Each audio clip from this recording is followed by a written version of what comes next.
Do you like basketball? Basketball, no. I like, but I'm not good at. Yes, I'm not. Me too.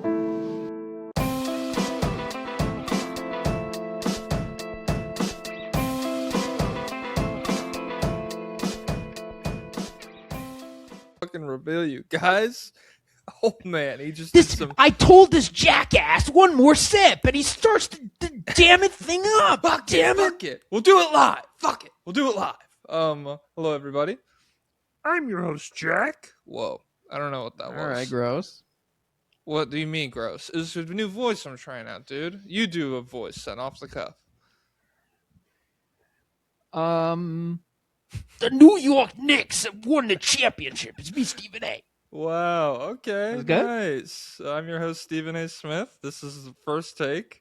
The only NBA podcast talking about the fucking Knicks, baby. The fucking Knicks. With me as always the world famous Pablo Escobar. Pablo, how you doing today? It is what it is. It is what it is. So you're full on. You're upset. I accepted what was before last night. I accepted that this was going to happen. Down 16 points. Was there a second in this game you That I thought thought the Knicks the were going to lose? Spurs. Oh, that the Spurs. I was going to say that the Spurs are going to win. Of course not. No. Like I mean, this is like I've been calling it dagnolting. Mitch Johnson's loyalty to Fox. Mm-hmm. This is a whole new thing. He's taken the term. I mean, this is unbelievable. He chose Fox over everything. Ride or die. This is ride or die. I'd rather die with Fox than. I'd rather die with Fox. I would rather drown holding on to De'Aaron Fox than breathe running some of these Dylan Harper minutes. I don't know. Yes, the New York Knicks, your 2026 NBA champions. Do you want to do an intro or do you want to get right into it? We could just get right into it because, guys, we have 43 Spurs requests. We're gonna get to everyone. I don't know about that one. If we don't get to everyone, guys, dox Pablo. I mean, shit. Go ahead and just hack everything. Right. 20 seconds per response. Just yes. No, I don't think so. Yeah, we can get right into it. It's always weird how in the championship game, the game doesn't matter after the fact. Like, we don't have to talk about what actually happened in this basketball game very much at all, even though it was another really exciting game. I suppose we could start with Jalen Brunson. I've been the conduit for a semi-blitz on you through social media. I feel like 1/3 of my comments are like, let Pablo know small guards are coming for him, pal. And so, yeah, I'm seeing this is the great death of the small guard agenda. Mm-hmm. Have you abandoned it? I've been thinking about it a lot.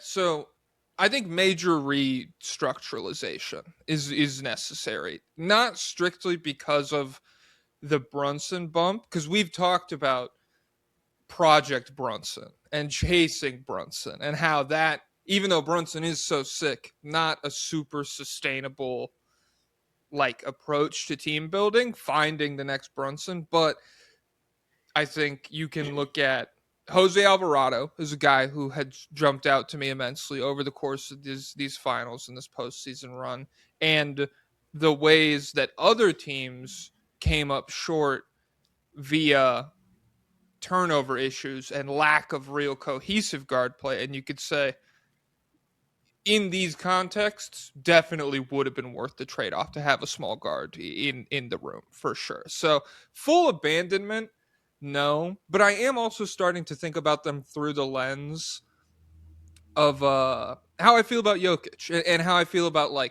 guards or centers that can't defend the rim and can't really defend at all. It's like a similar trade-off to me, I feel like. So where are you at with it? Well, year 11, that was supposed to be this year, right, for Jokic? Or no?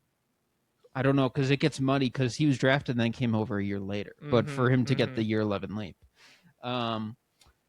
With Jalen Brunson, he, number one, Nobody in this draft plays like Jalen Brunson.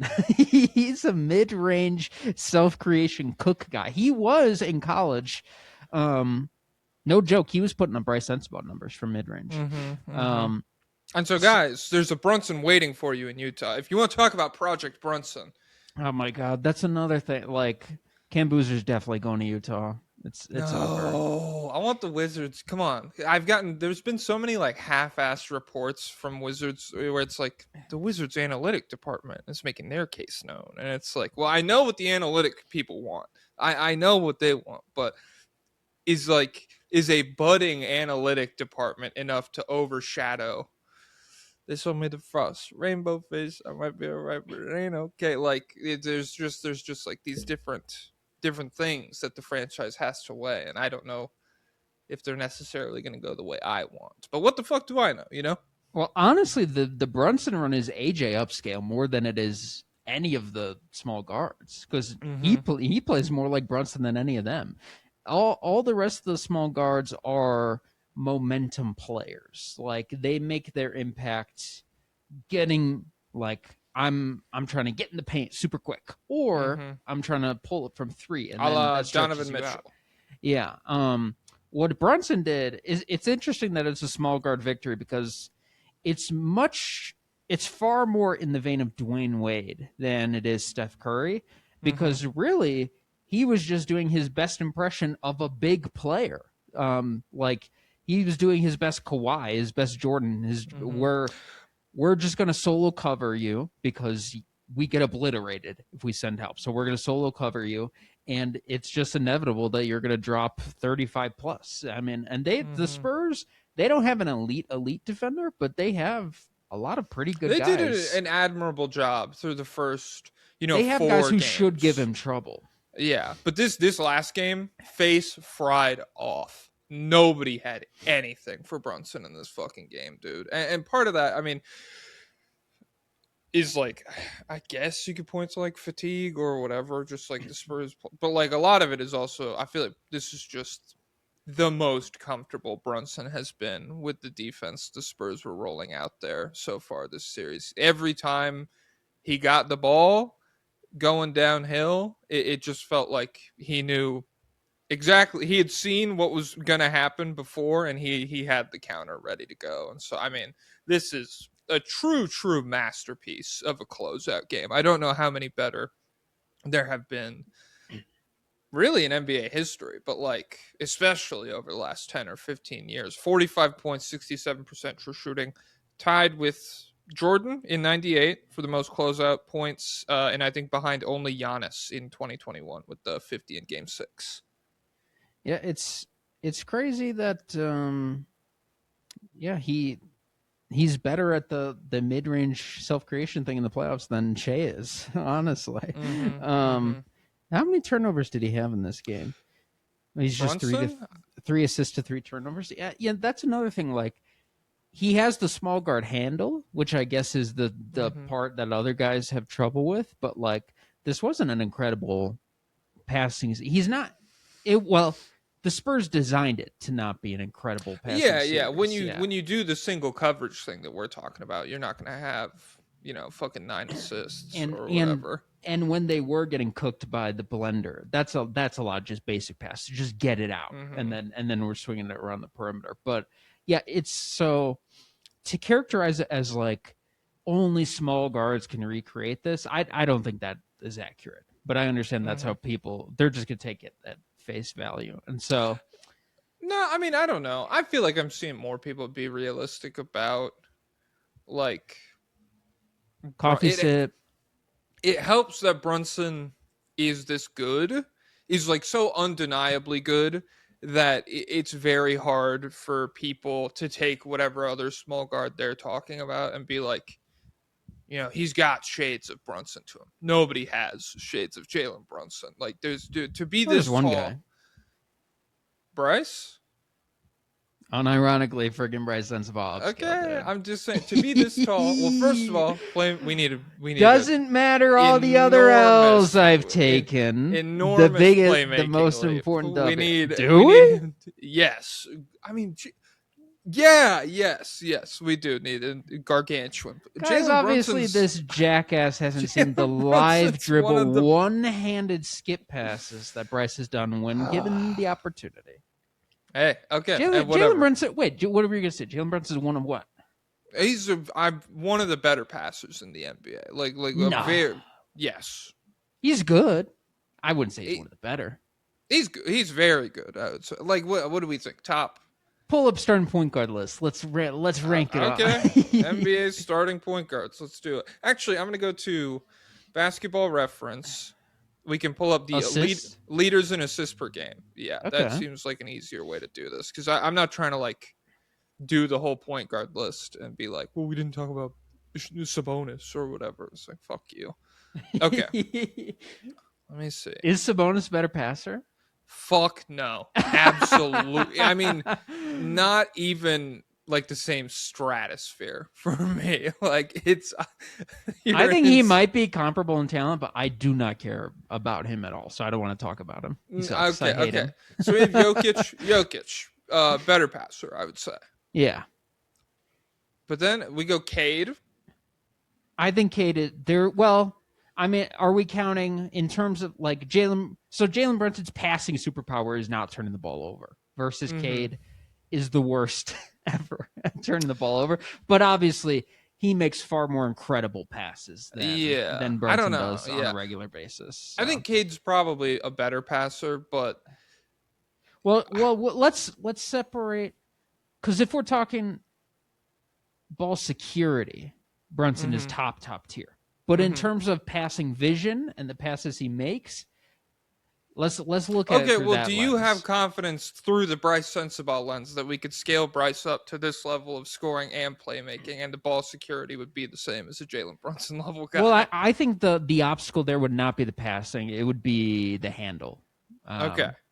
And Bryce's handle isn't bad, but obviously this is the top tier handle. And I mean, Bryce doesn't get a lot of there's not many guys who get the opportunity to dribble for you to see what the handle looks like when they dribble through like an entire defense focusing on them. So that would definitely be the highest hurdle to overcome. Okay. So we go Jokic better, Cade arguable. Depends on what you value. I agree that like the highest highs of the passes Cade is making are better. He makes some crazy reads, but the ratio of great reads to horrific turnovers, Brunson's just a much safer passer. Luka Doncic, better passer. Yeah. Harden, yes. Yeah. Jalen Johnson, no. They're like comparable to me. Yeah. There's so much. I'm fine with taking Brunson over him. Okay. Stephon Castle, I would still say no. I do think Castle makes more impressive reads, but probably he doesn't make as the most consistently redeeming good quality reads. of Stephon Castle to me is the fact, and maybe this is like contrasted with the rest of the Spurs. He knows Wemby is a lob threat. Like that's the most redeeming thing about Stephon Castle. Is this playoff assist leaders? No, this is just per game this season. He was that high? What did Castle average? 7.4 assists per game. Jesus. Okay. Then we have LeBron at 7. I'll go LeBron. Yeah. Isaiah Collier at 8. 7.2 assists per game. Honestly, maybe, but he's not that good. So no, I'm gonna say no, firm no for me at least. LaMelo Ball. Yeah, LaMelo's a crazy passer. He just has like none of the scoring sauce. Jamal. No, Murray? I would say Jamal Murray. That's like the same type of guy to me. And then Brunson is here at 11. So I'd say Brunson for me, pretty firm top 10 passer. You could argue like into the top 5 area, but Jokic, Luka. There's probably still other guys out there. Like I think Ja's a better passer. I think Halliburton's a better passer. Oh, we didn't even get to Trae Young, dude. Trae Young's a better passer. Yeah. But then you do have to factor all of this through. His passing, clear distant, his second best skill too. His scoring ability and everything. So yeah. I don't know. Brunson, Cemented forever, legacy, permanent, stamped, baby. Zach Lowe said it's a 2011 Dirk run. Okay. I don't think we need to rehash how we feel about that. I suppose time will tell. I am just very curious if this run is powerful enough to withstand the erosion of aura to time that we have seen every other championship pretty much go through at this point. Whether it's, I mean, obviously the Nuggets gotten cooked, but I feel like once you get out a few years from everybody's championship ring, all of a sudden they're fucking losers. And if you ask somebody who's not a Knicks fan in 4 years if the Knicks were, beasts, or if the Spurs are just the biggest chokers of all time, I don't know how that person is going to answer that question. But I'm fine. I don't know. Like, especially with this game, this closeout game, like, I do. He deserves an enormous aura boost because he showed up in the big aura moments, I guess. Brunson is incredible. He's one of the best guards ever. Mm-hmm. I don't think the competition is the main thing with this run. I was thinking it's very interesting about the Celtics team from a couple of years ago, their reputation versus this team's reputation. Whereas like everyone blasted the Celtics for having too easy a path, and they did have an incredibly easy path, but I felt that it wouldn't have mattered because they were so dominant anyway, and they would have Yeah. wrecked anyone. Well, that's really the benefit of playing the Spurs team is on paper, the Spurs are an absolute juggernaut of an opponent. Like this should have been a Clash of the Titans level finals. And, maybe some of that is like, I don't want to say set up for failure, but like it's, if you're looking at this from a Knicks PR perspective, it ends up being a really good opponent because the Spurs fold in a way that is incomprehensible and give the Knicks this platform to just completely torch them every time. Every time they build these leads, the Knicks are in position to just have another sick ass, really memorable win. And so I feel like that is a big separator between, you know, them and that Celtics team where they go into the finals. And it's like a lot of people are picking the Mavs because nobody likes the Celtics and Luka just fucking tore the Timberwolves apart. And then you get into the finals and it's like Luka can't move and he's like he wouldn't have really held up defensively anyways, and Kyrie's just getting fucking boxed by Derek White and stuff, and so yeah, it's very different. Yeah, I saw the Knicks have the #1 net rating amongst any playoff champion in the last 4 years. There are numbers that are putting them with like the Shaq Lakers and the Steph Warriors. I've seen some tweets of people saying they're with them, but they haven't, none with like over 10K likes. So I don't know if we're there yet, but obviously I don't believe we're there. This I really do feel I'm sure Knicks fans are going to be mad, but listen guys, you have everywhere else. you're gonna have 20 documentaries. You're everywhere else for the Knicks angle. So I'm sorry, but I really feel like this series it's defined by Brunson's greatness, but it's also very largely defined by the Spurs squandering the games. Like I don't think we've ever seen anyone do what these guys have done. I'm looking for there's a lot of ugly tweets about it. Yeah, I don't know, and I feel like we got a couple comments that were like upset about the phrase "the Spurs are losing the games" or whatever. And I just like, to me, I don't think you need to like detract from the Knicks to recognize the magnitude of losers that the Spurs were in this series. Like it is an incredible finals win for the Knicks. Like it's sick. And to make these enormous comebacks game after game, like, even with how bad the Spurs played in these clutch moments, there are plenty of teams that would not have gotten the job done in these situations. And the Knicks did, and they deserve credit for that. But at the same time, holy fuck. Like, this is, I mean, one of the worst finals losses I can really, it's so ugly. It's got to be in the conversation for the worst. Like, I don't know what else that's happened recently. And I did want to step up and take responsibility. The Ray Allen shot, guys, it was a worse loss. The more I thought about it after that episode wrapped, I was like, yeah, that's way worse. But that's neither here nor there. You go. This is from Carson from Turtsesh. The Spurs led every single game of the series by double digits after the first quarter. They led 3 games going into the fourth quarter and were tied in the other. They led every game at some point in the final 4 minutes. Then from S, the Spurs led for 69% of the NBA Finals. From Dean Oliver, I think it was 72%. That's the number I saw thrown around. Either way, well, enormous. Yeah, guys, this is the freaking guy who said Chet's not an NBA player. I shouldn't have read his freaking tweet, dude. Dean Oliver said, if my count is right, if they stopped the games after 46 minutes, the Spurs would have won the series in 5 games, which is really nuts. The Spurs lost by a total of 12 points. Mm-hmm. They held a double-digit lead in all 5 games, held the lead at some point in the last 2 minutes of every single game.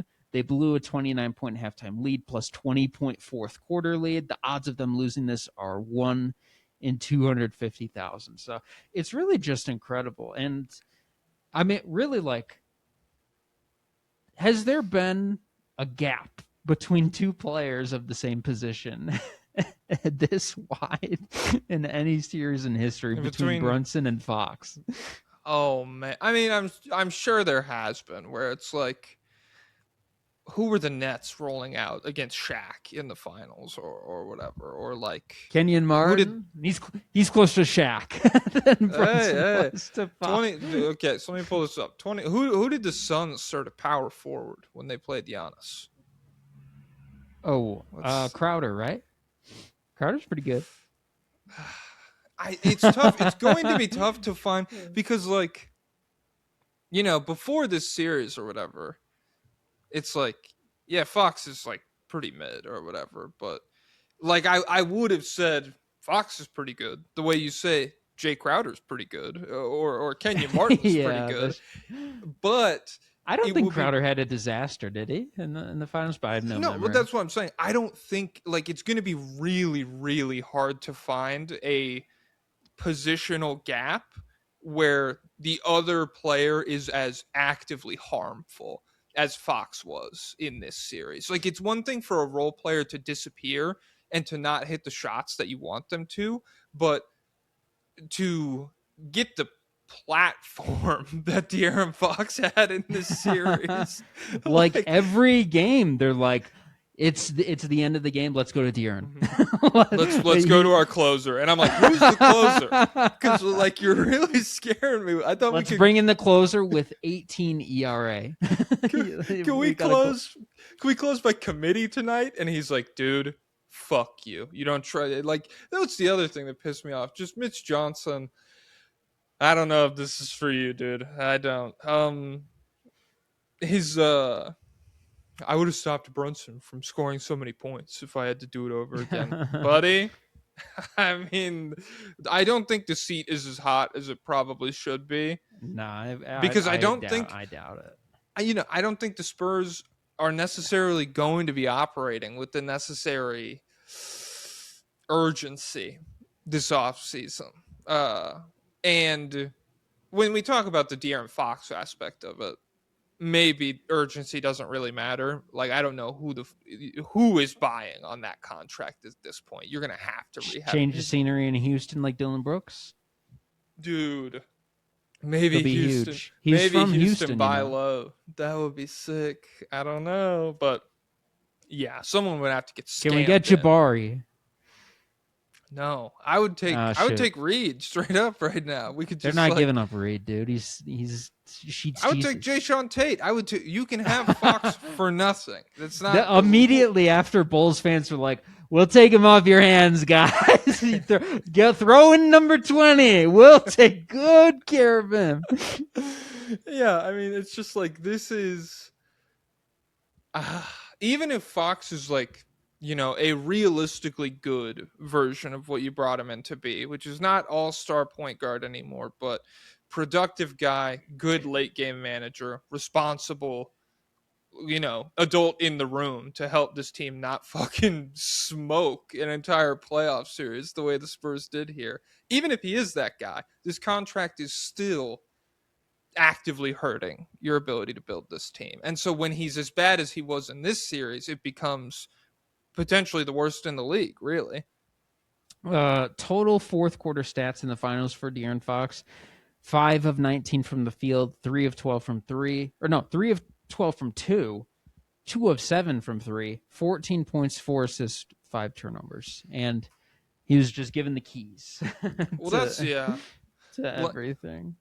Like, I see people, and we could talk about Wemby because Wemby was not good in this playoff series. Speaking, from the entirety of the series perspective, but when I see people being like, Fox is the lightning rod, Wemby dodges criticism yet again. I'm like, Wemby has not dodged any criticism. We just watched 5 minutes of De'Aaron Fox being the only guy with the basketball and lose the game. So it's like, yeah, I do understand that, like, we have to talk about the Wemby thing because I get it. He was bad. How bad do you think he was? Like, he was bad offensively. He was bad offensively in the respect that we've been shown the holes in his game are not going to work with this roster construction, because maybe it's because he is still, like, people are talking about him like, what did he end up averaging for the points wise for the finals?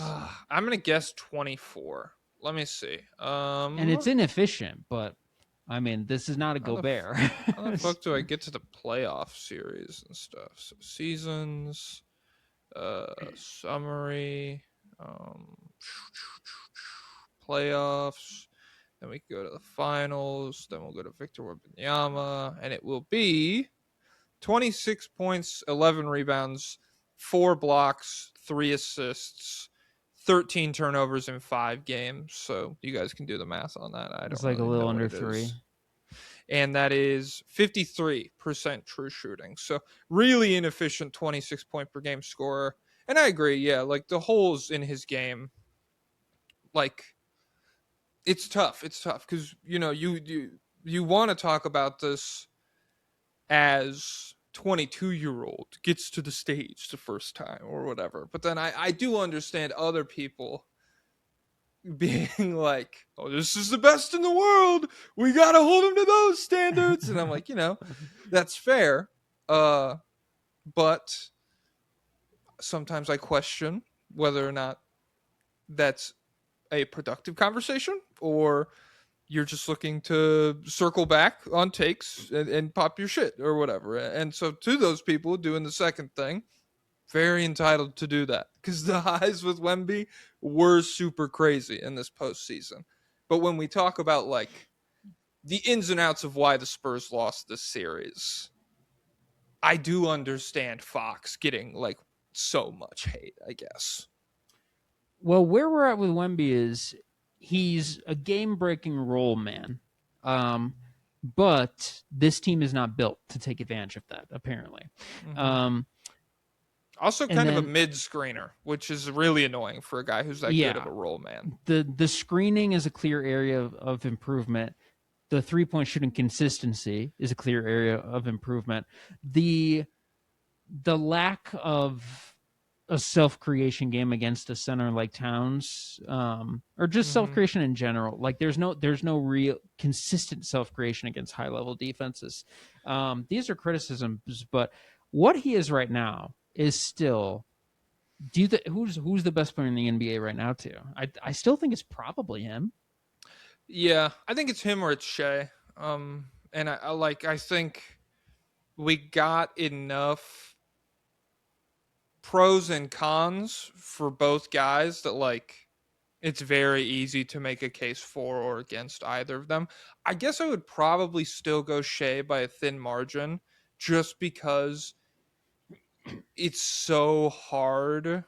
Like another big thing you take away from this postseason between how bad Jokic looked a lot and Wemby, it's just like a big man can be so reliant on the rest of his team to get his offense functioning a little bit. Even a big man as good as Jokic is at offense, like it can still be kind of reliant on how the guards are able to get him the basketball in the right spots and all that other stuff. Whereas Shea, even though we see him have these like poor shooting games or whatever, I'm willing to like give him some wiggle room against at least the Spurs defense. There was some ugly shit against the Lakers and the Suns where it's like, what are you doing? But yeah, I guess I'd still go Shea by a little, but I'm like, I don't know, an off season of work for Wemby.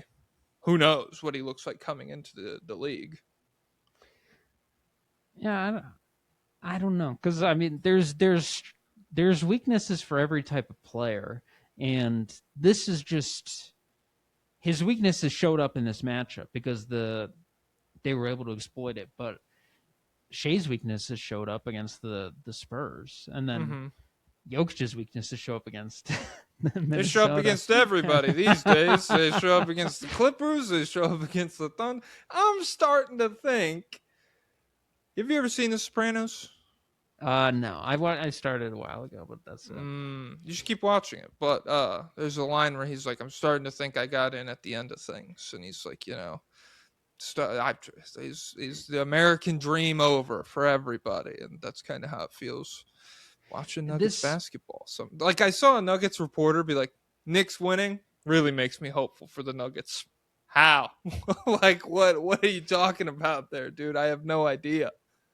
I do think maybe the biggest takeaway is that the NBA should be everything is more matchup dependent. Like it's become much more of a rock paper scissors than it is the teams of yesteryear, where you just automatically wreck everybody. That's something Ben Taylor was saying before the playoffs, and I was like, "What?" And Cody was also like, "What?" Because he was saying like, I think he listed 4 contenders coming into the playoffs, which was the Thunder, the Spurs, the Nuggets, and the Celtics.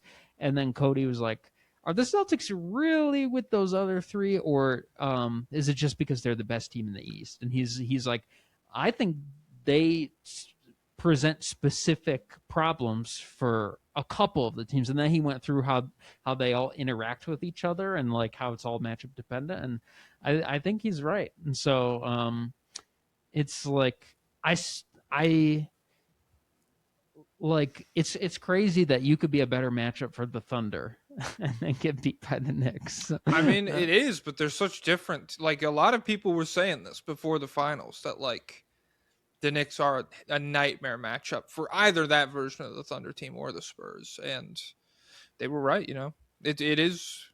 I guess like if you're an NBA team, one of the takeaways is you need to build in multiple identities to your basketball team if you can. Like you need to be able to, if you run into a bad matchup for the way you won 60 games in the regular season, you need to be able to pivot to a different style of basketball that maybe, you know, it only would have won you 45 games in the regular season, but you can win that playoff series playing that brand. And the Knicks kind of felt like they did the same shit the whole time, but then you go and look and it's like we got 2 games because Cat took over, and you could play through Cat and you could have him score 25. We got a couple games because of our role players and everything, and then you know it didn't have to be Brunson averages 38 for the series. He could just come in and like once the defense has kind of been figured out a little bit, he can give you back-to-back 35-point games to win. So yeah, the Knicks, and that's just part of depth too, I guess, having a lot of good guys you can turn to. Yeah, their roster is it's built to mask the deficiencies of their best players, whereas the Spurs right now is not really, or mask the areas of weakness. Like Wemby should be loaded up with shooters, but he's not. Well, that's part of the young teamness of it all. It's like it almost feels like this team wasn't even necessarily built all that much, and it is just a No. collection of guys that were drafted to become and good are in ahead the of future. schedule. Yeah, and so yeah, like I think if you're a Spurs fan and you want to cope, it's going to be hard paying Fox $50 million, but That's really like the only like you could be entirely positive except for that. Honestly, like we're already right here. We weren't even like I don't remember what we said, but I think a lot of people thought they'd be outside of the playoffs or barely in the playoffs at the start of the year. I thought they would have been like not home court advantage team, like high play-in, I think I was saying, but certainly not this. Like this is, expectations have been blown away, and so it's easy to get caught up in the despair of the finals and forget that. But then this fucking contract, dude, there's no way to feel good about it at all. But also for Wemby, it was not a bad defensive series overall. In the big comeback, he was getting cooked on the perimeter, but overall, like they didn't score in the paint in the first quarter of last night's game. They were like, I don't know why it took until now, but they're like, tonight's the night we challenge Wemby. Tonight's the night we heed Terrence Shannon's words. We rip his heart out, baby. Which I support because I'm like, hey, get that freaking foul trouble, dude. Get him out of here. If that's how you want to beat him, but it didn't work because he just shut him all. He blocked everything. So maybe it's not. Maybe that's like the 22 finals. I would be with Ime being like, let him shoot. Let him shoot, dude. Let Steph shoot. Let's see. Yeah, we're taking away the paint. 60%. You know that's gonna normalize, right? Come on. Okay, let's see. Is it going to normal? How many games? What game we normalizing? Oh, he's still at 60%. It's game 4. Okay, Fat chance, dude. All right, let's try something. All right, maybe he's like 75% through games 5 and 6. Yeah. Fuck. What were we just talking about before Ime Udoka? Wemby defense. Oh yeah, I think so. This is going back to the conversation with D. Lee about the peak that, we're talking about. Even though you can point to the rim stuff, and even though a lot of the getting cooked on the perimeter thing is like, it's going to happen to Gobert. It's happened to, like, it's just like a matchup, big guys can't move like that. He doesn't have to hard close out. Well, that's what I'm saying. When we talk about peaking defensively, there's so many you have discipline. long arms. You can go from far away to contest. We gave him guard skills. The only problem, he's been hypnotized into thinking he's 6'4". Yeah, there's just pump fakes, biting on pump fakes, biting on really all fakes. Like when you look at how guys were able to score at the rim in this series, when you think about OG Anunoby dunking on him. The cheater? How do you mean? He cheated on his girlfriend? No. Well, maybe. Suni Lee, I don't know. Remember he had the play where he grabbed the ball. He pulled an Isaiah Thomas in this game when he blew by Wemby. One. No. I Guys, 2018 Isaiah Thomas was doing that every play. Fred Hoiberg was not wrong.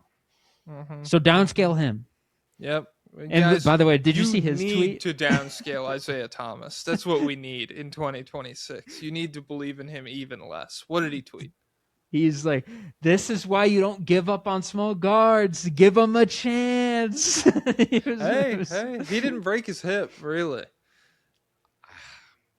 Him versus I don't know. I mean, he was gonna die soon either way. Like that's not. But he was special, dude. Is the point? Before he was very good.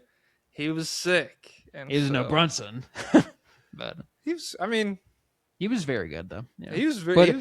But he's another one of these momentum guards, whereas Brunson can generate from a standstill. Yes, Brunson wants to slow it down. That's part of what gives the clutch feeling. So he's like, everybody stop moving. I'm about to fucking kill this guy. Yeah, so just, even though I agree that Wemby did a lot of good stuff defensively in this series, I understand the critics because there are so many, like, yeah, just undisciplined defensive mistakes that lead to the Knicks scoring. Oh, And and which, by the way, he definitely should have been ejected in this game again. well, that's what I'm saying. There was people who, so for anyone who doesn't know, somehow Wemby closes out on Jalen Brunson 3-pointer. He gets in his landing space. Brunson sprains his ankle. The Zaza Pachulia play. Supposed to be an automatic Fake flagrant sprain, one. by the way. But yeah, Karen. Hey, moved pretty well afterwards. I don't know. Sprain gate, hashtag sprain gate.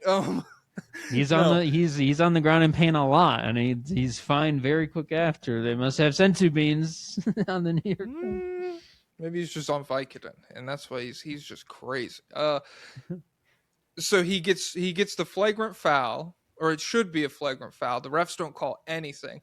If they made that call, or even I guess people were like retroactively they can go back and give him the flagrant. Yeah, and the Spurs, well, because they reviewed when he smooshed his head, and they're like, yeah, I don't see anything there. It's clean, baby.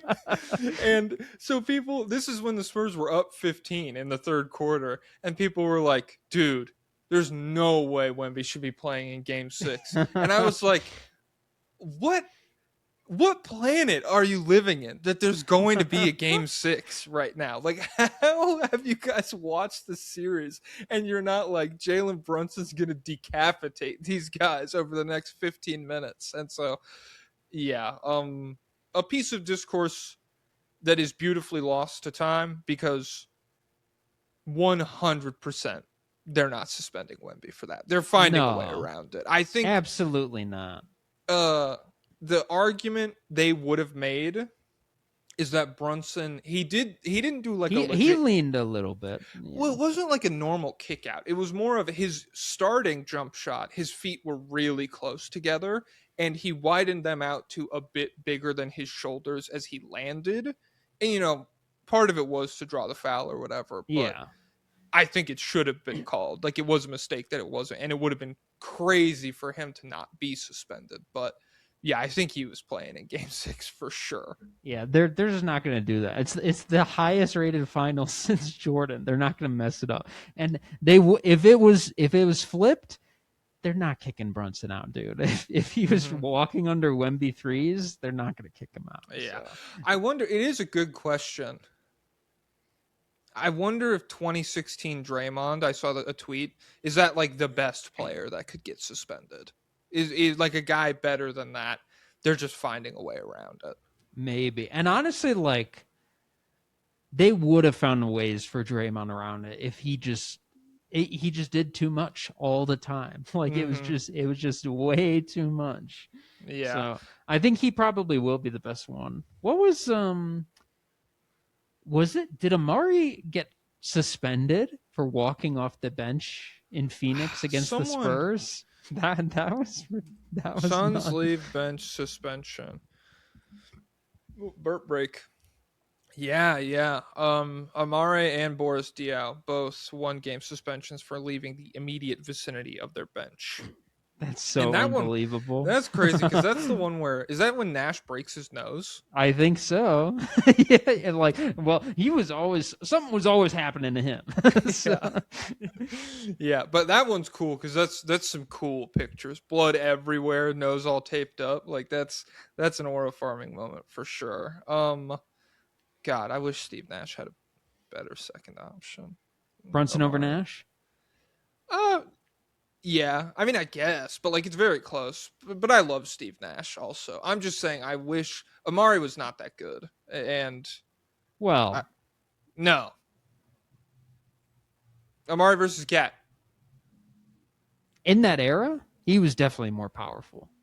No, I'm going Cat. Hey guys, this is a Tim Duncan fanboy. This is got his face fried off. The lows with Tim Duncan are indefensible. It's part of why I gave the gimmick up. There are these moments where it's like, Tim Duncan's 31. Zach Randolph just fucking caved his head in the second round against the Grizzlies.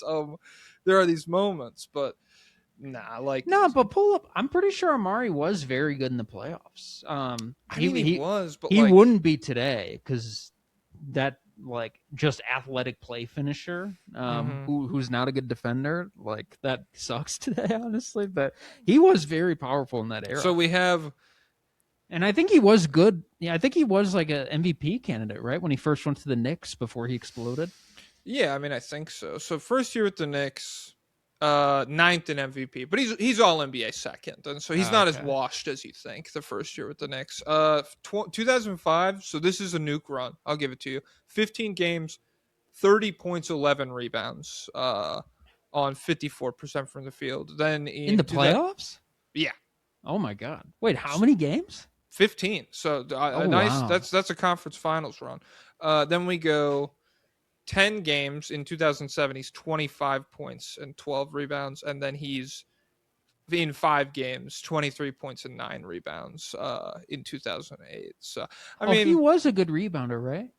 yeah, he's a good rebounder, just not a good. Well, I mean, you could say Cat, not a good defender until now, but whatever. Yeah, he was good.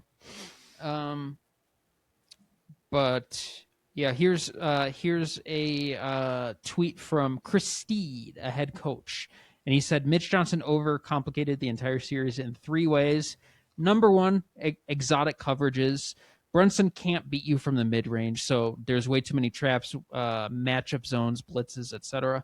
Number two, transition to build the lead and then walking the ball up the floor and playing not to lose with the lead. And then number three, the Cornet minutes. Mitch chose to give a guaranteed negative 10 minutes on the game versus getting creative with his personnel. And he says, we've never seen a series more negatively impacted by a coaching staff than this Spurs squad in the finals. And it was all extremely predictable and preventable. I don't know about the last point, the Cornet point, because I think his argument was more Harrison Barnes at the 5. Do you think that would have been more viable? I've seen small ball Carter Bryant thrown more than that. No, Carter Bryant was getting. I think the Carter Bryant minutes were not good this series. It's because they overlapped with Cornets. Oh no! Oh, is that true? That could be true. No, I mean I think it's definitely part of it, but like he's 19. I'm not expecting him to. But yeah, they don't have a lot of good options with Cornet. Really underrated part of this whole thing. Plumlee, Biyombo, Olynyk, all on like to have What's 3 the point? complete waste roster spots. Like you can't even. And Olynyk's making like $15 million this year. It's the last year of his contract. How far removed are we from Olynyk being a real player? Like I don't remember the last time I've seen him play. Like is he? I assume he's completely washed. But is it? Yeah, I mean, he's cooked. But so he had. What was he? Where was he last year? Was he? This is crazy. So he's been traded mid-season 2 years in a row before this year. So he goes, actually, let me run it all the way back. So 2020, he's with the Miami Heat. That's his last year there. 2021, he plays 43 games in Miami. Then he plays 27 in Houston after being traded. He leaves that offseason, signs with the Pistons. He plays 40 games with the Pistons. Leaves that offseason, signs with the Jazz. He plays 68 games with the Jazz. He was on the Jazz, yeah. Then he gets traded to the Raptors. Then the Raptors, I believe, use him in the Pirtle trade. I might be wrong there.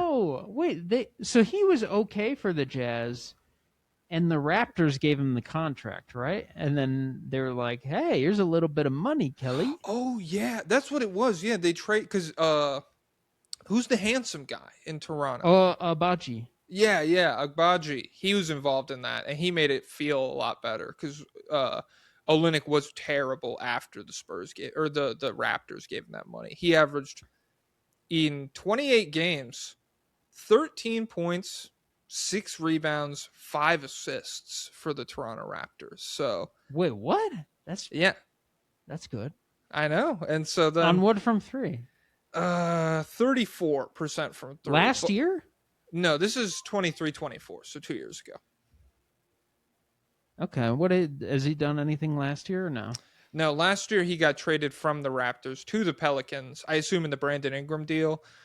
and then this year he's with the Spurs. So yeah, I mean he's just cooked. But Did he play at all in the regular season? What's his minutes? 9 minutes per game in 42 games in the regular season. Okay, So yeah. It's probably not something you're going to tap into. That'd be a Tibbs move. yeah. Get Kelly out. Kelly, come on. Yeah, so that's one thing when you look at the Spurs roster, and all three of those guys can leave after the season. That frees up like $20 million in money. A different look than Cornette, because I like Cornette as a regular season, just kind of minutes eater. Like he is fine in that regard. But now there's no point to that. Like, who cares? Yeah. I will only think about, like, he could have, 30 in a fun little game for them in March or whatever.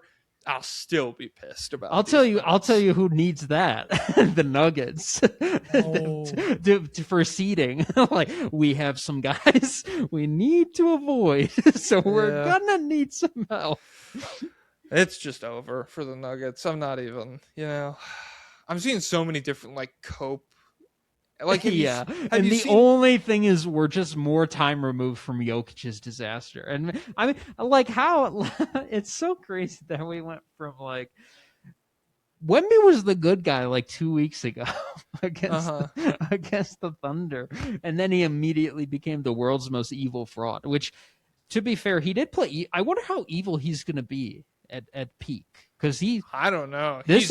He's pretty evil right now. He is. He's probably top 10 evil. I know. Like, is he more evil than a man? Maybe a man just hasn't had the platform to exercise his evil, but in sheer volume of moments this postseason, very hard to find somebody who matches Wemby. Like, there have been a lot of different moments where it's like, beast mode, but that was a crazy thing to do, Mr. Wembanyama. Like, the Brunson push is so funny, where it's it's like he grabs his head, he throws him to the ground, and then he smirks and he's like, "Fucking God, get the fuck off me, dude! Come on." There's the one clip that looks really bad from one angle, but from the other angle, it's kind of nothing. But there's one that makes it look like he's trying to stomp out OG's Achilles with his comically large feet. I know, he like comes from out of frame. He's already in midair, and it's like, dude, why is this building flying at me right now?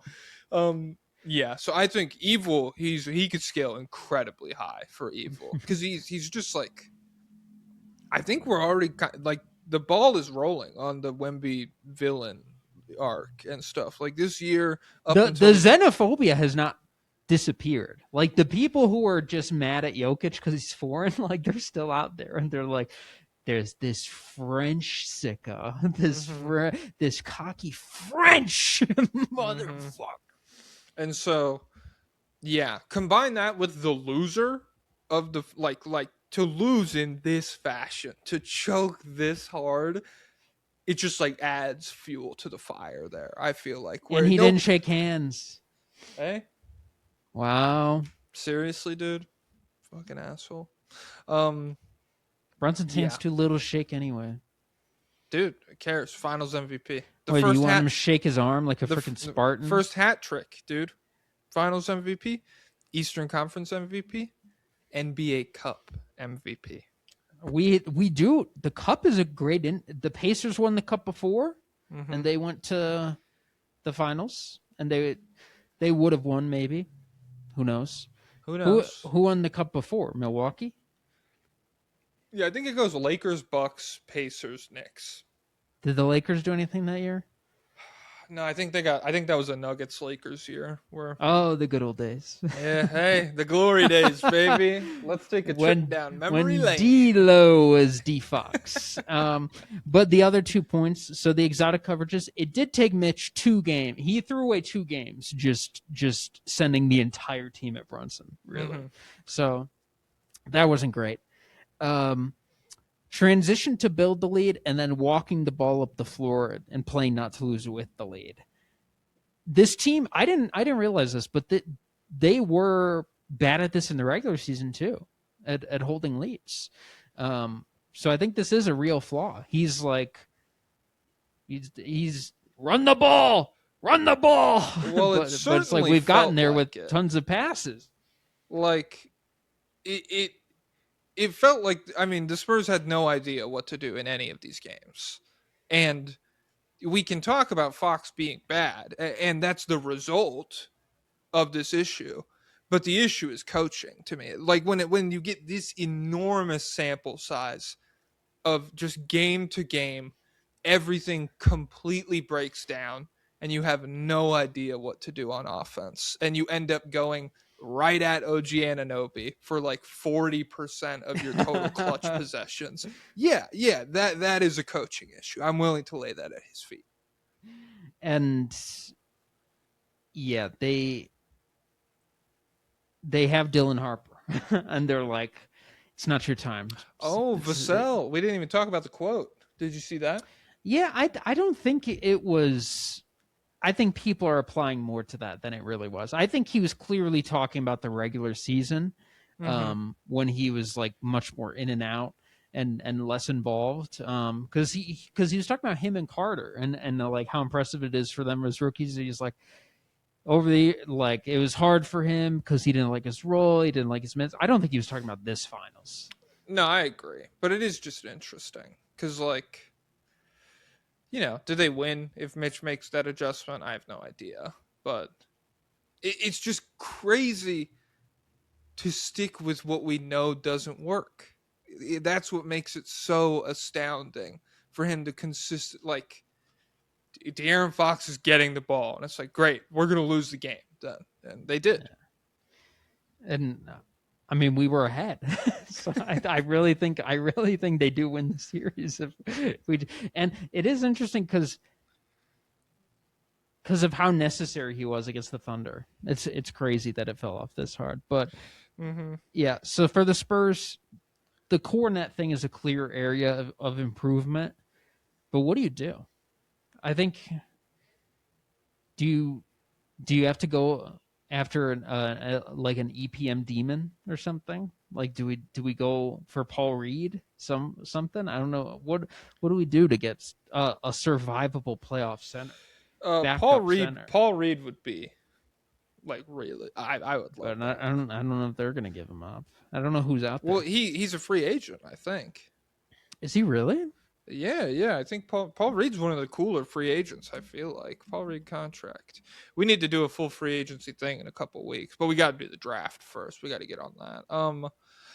No, one more year at 5.6 mil. That's a great deal for them. And then he's an unrestricted free agent. That sucks because I feel like Paul Reed's like a real offensive guy, and could he guard Cat? No, probably not. But like at a certain point, you just need somebody to produce something, and he could do that.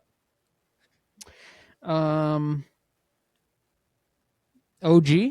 How come? I mean, everyone's excited about OG. How come that doesn't mean draft more big wings?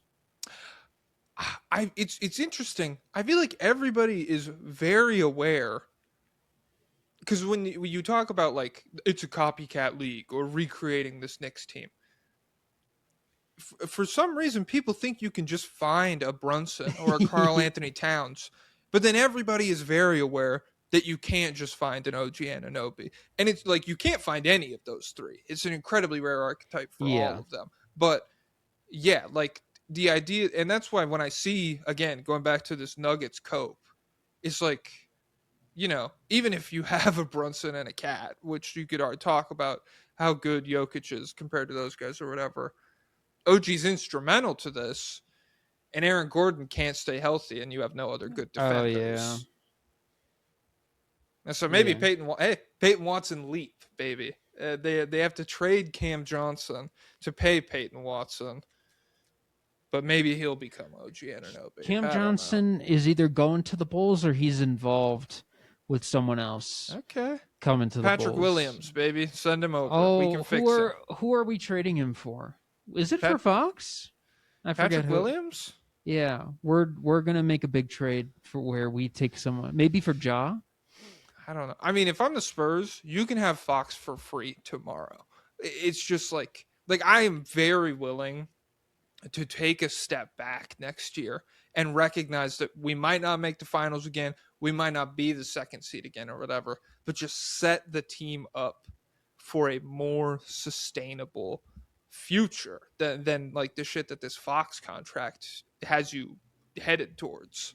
And even if you keep him, you cannot, like, Dylan Harper's done too much to not be Yes, I agree. the starter and like the number 2 option on this team.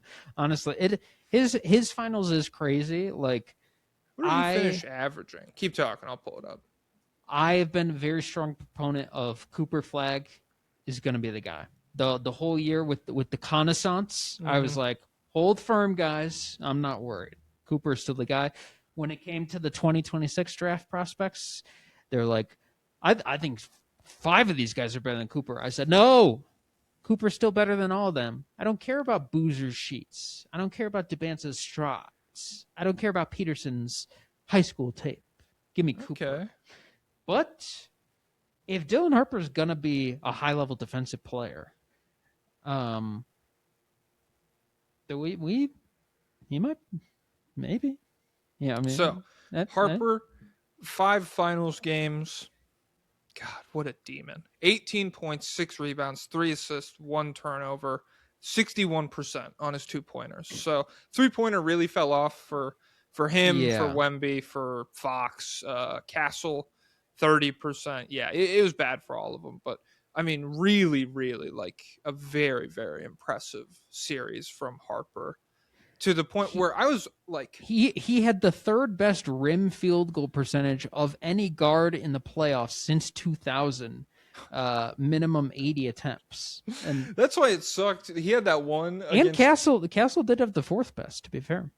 I mean, it's a good. I'm like, any Castle animosity has left my body at this point. Really, like, I think if we get into ugly situations with Castle, it will probably be because the coach is misusing him. Like, I feel like there are very clear strengths and weaknesses to Castle's game. Yeah. And there's a very clear path to him contributing to a really good team. Like, I'm just not worried about that anymore. But Harper, yeah, like, if I'm a Spurs fan and any aspect of De'Aaron Fox hinders Harper's developmental touches and stuff, like if this franchise does not throw themselves behind Dylan Harper, I would be furious. And if I'm Dylan Harper and that happens, I'm like, I don't necessarily need to be here. Like, if you guys are going to fuck around with De'Aaron Fox, I'm going to hit restricted free agency or some shit. And it's unbelievable that the team that got Wemby got this specific guy, because not only is he just incredible in a conventional way, his archetype is suddenly at the forefront of value in the NBA, where he's a jumbo guy who's a really, really, really great ball handler. Like, this guy could be like Shea in the future. He can be like a legit point guard, I think. And on top of that, he's elite rim finisher and elite versatile defender, or at least he was in this playoff run. And so this is like, when we were talking about, and he seemingly doesn't have the turnover brain that Cade Cunningham has. So, I mean, this is unbelievable. Like, the locked door with no key is possible again. Yeah, and also when you talk, like, he should be an incredible pick and roll guy for Wemby. Like, it should be an action that is really difficult to stop, because he's a guy that, like, if you gave him a great screen, that's dope. But he doesn't necessarily need like a Steven Adams level screen to get that pick and roll downhill thing going. And once he's going downhill, there are already possessions where it's like the lob to Wemby is open. He just doesn't, he's not there yet as a passer. Like, he doesn't see it or whatever. And so, yeah, like it's crazy that I tweeted this. It's crazy. Like, the way LeBron in the first stint with the Cavs, his, ankle weights were the fact that he was too good from the jump to ever really tank and have a real supporting Yeah. cast. And Wemby's ankle weights are he gets handed 2 stars.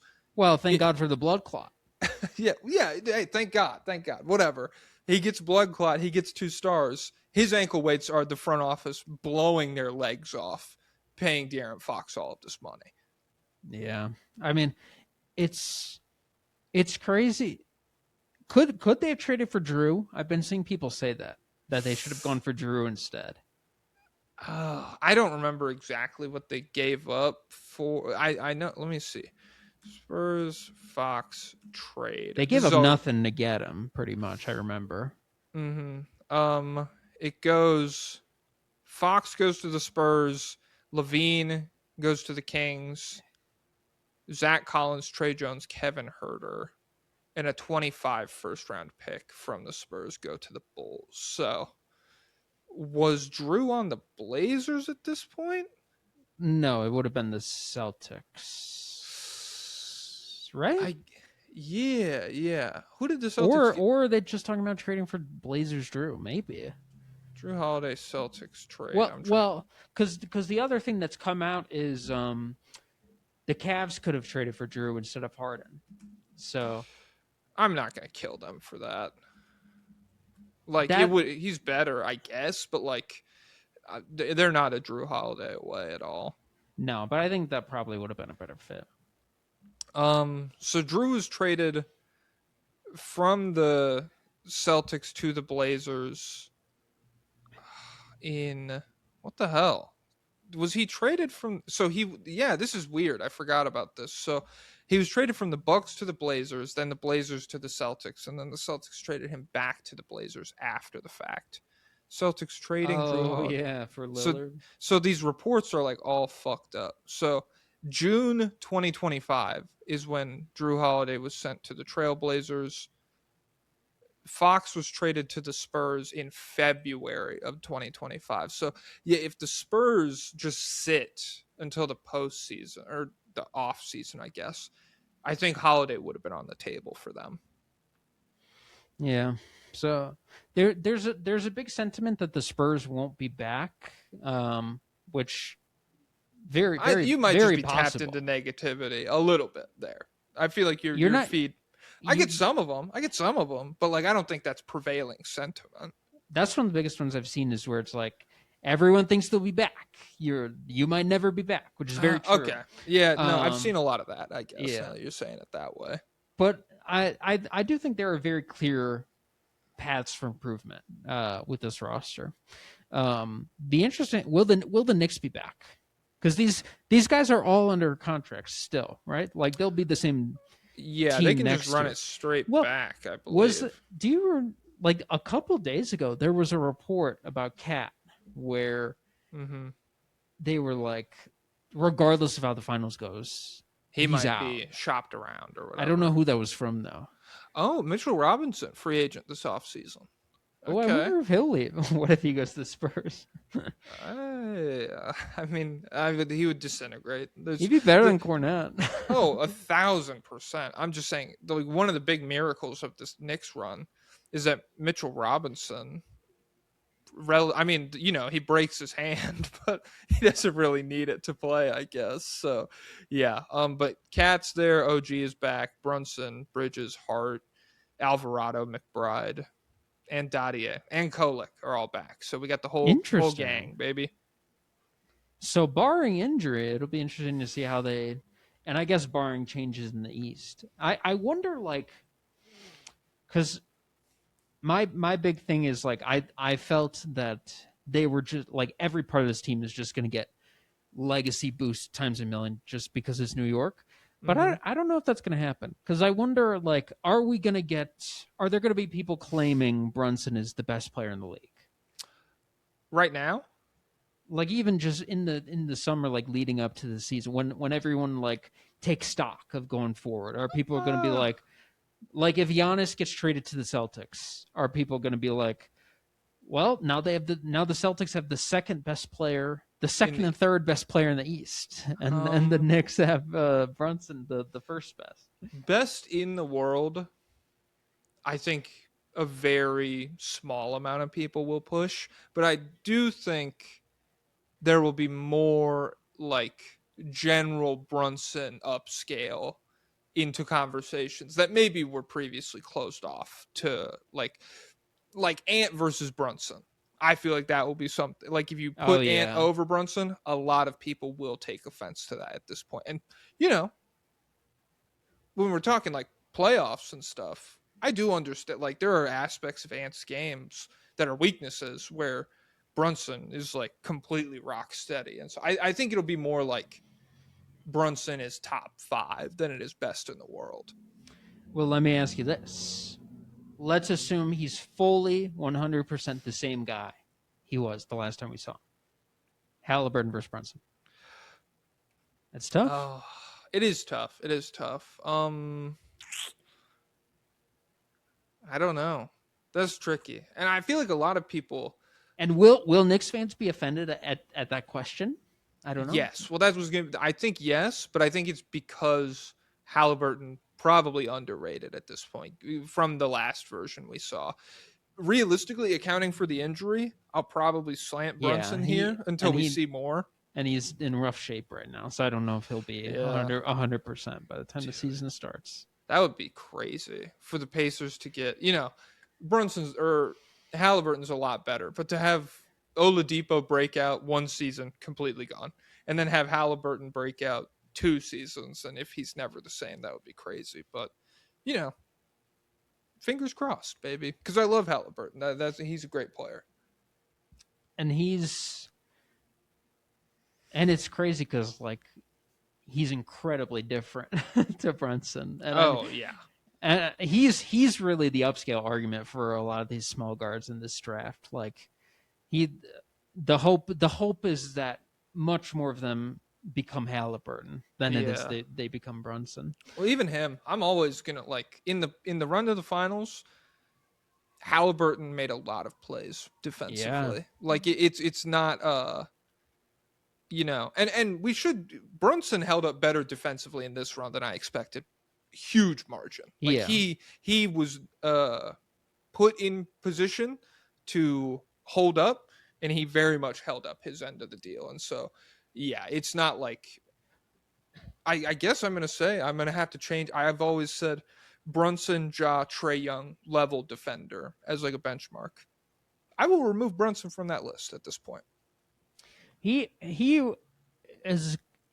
got after this run, he's up there with Steph as in like how is this level of endurance possible? Because I still think he's very exploitable by the right team on defense, but he really does try on defense like a lot.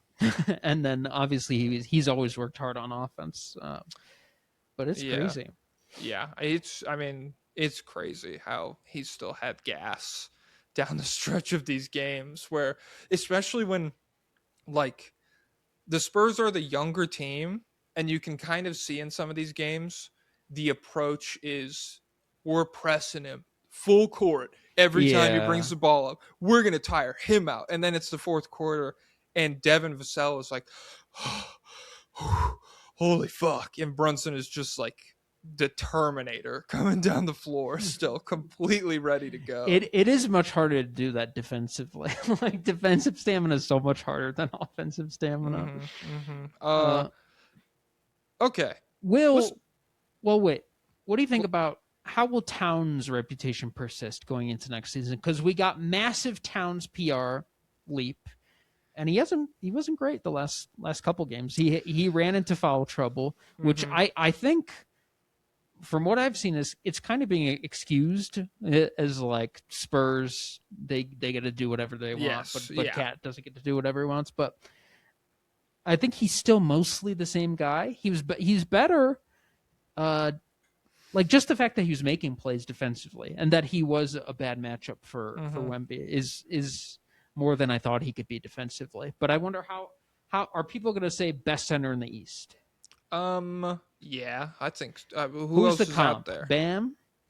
Well, that's what I was going to say. It's like I think the thing with Towns is less like how high are we going to push him, as opposed to how many of the guys that were conversations before this playoff run, like Bam Adebayo or whoever you want to bring up, I think those conversations are more shut off. And it's like, he's stamped as a guy that's like firmly in this 2A tier or whatever. I don't know. It's tough. It's Him a over very Mobley? weird.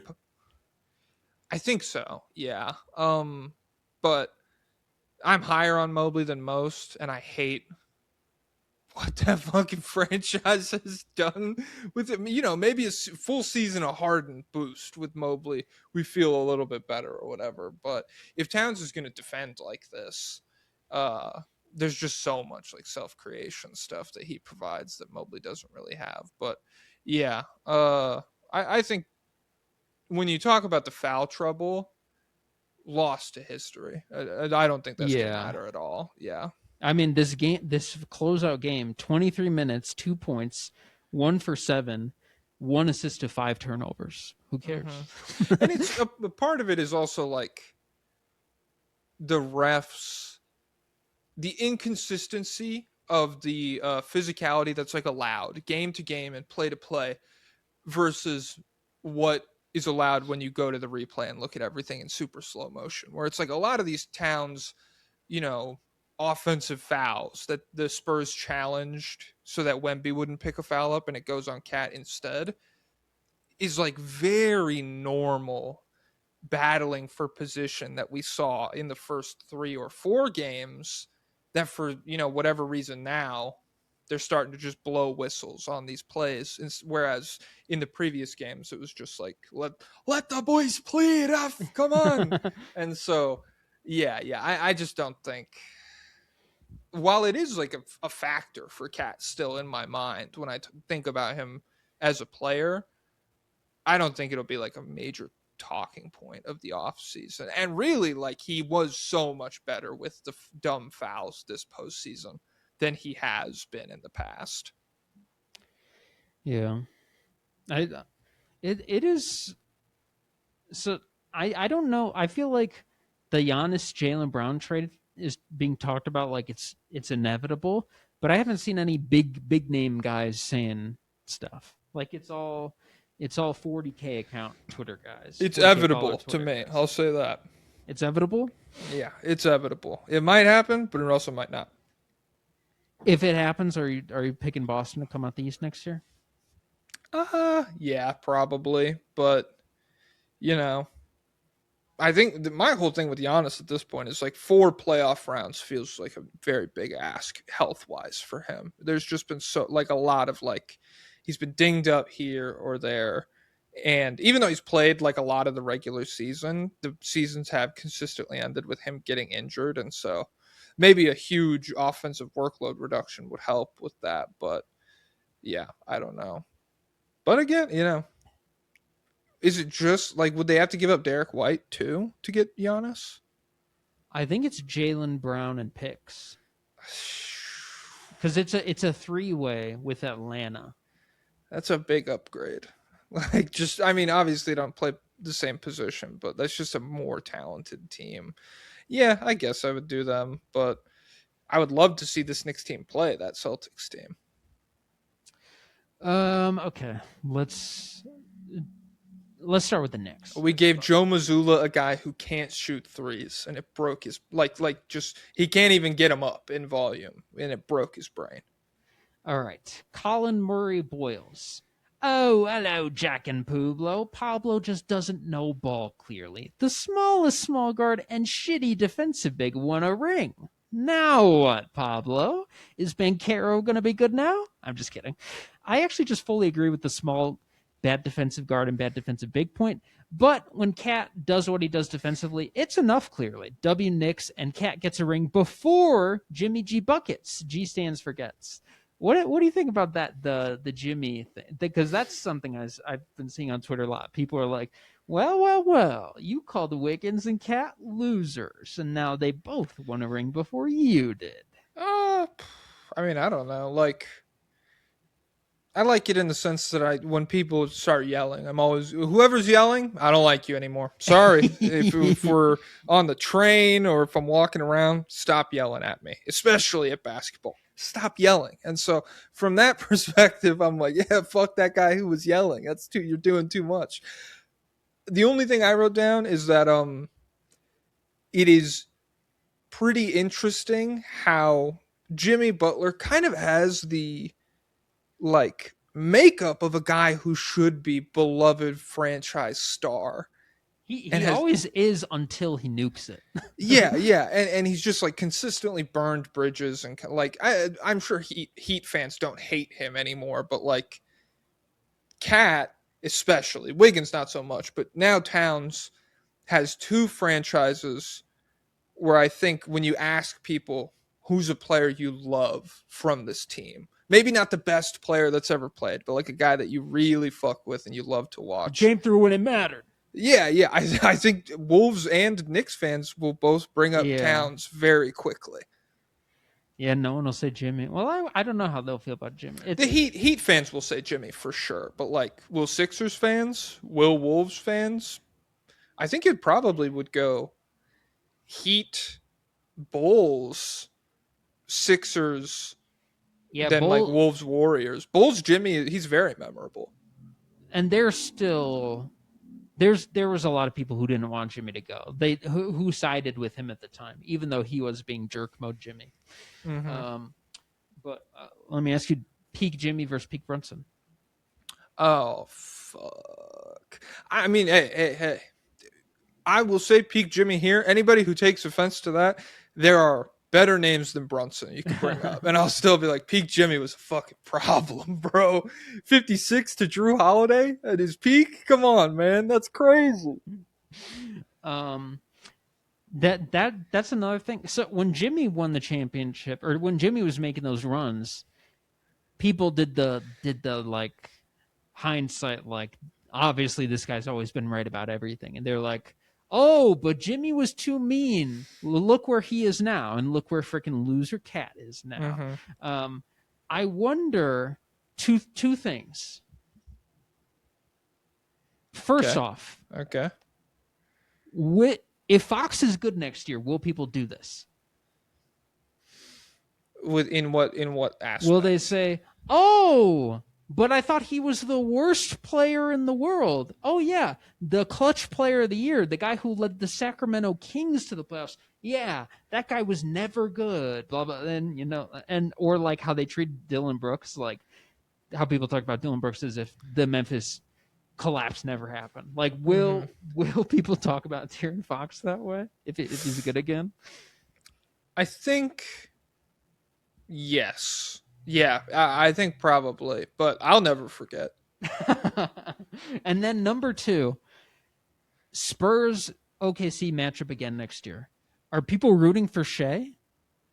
Oh, I really have no idea. Like, I think that'll just be very polarizing. I think there'll be two huge camps, and it depends how the regular season goes. Also, where if it's like Spurs win 68 games somehow, like something crazy, and the Thunder cool off a bit in the regular season, and maybe they're like the 3 seed coming in or whatever.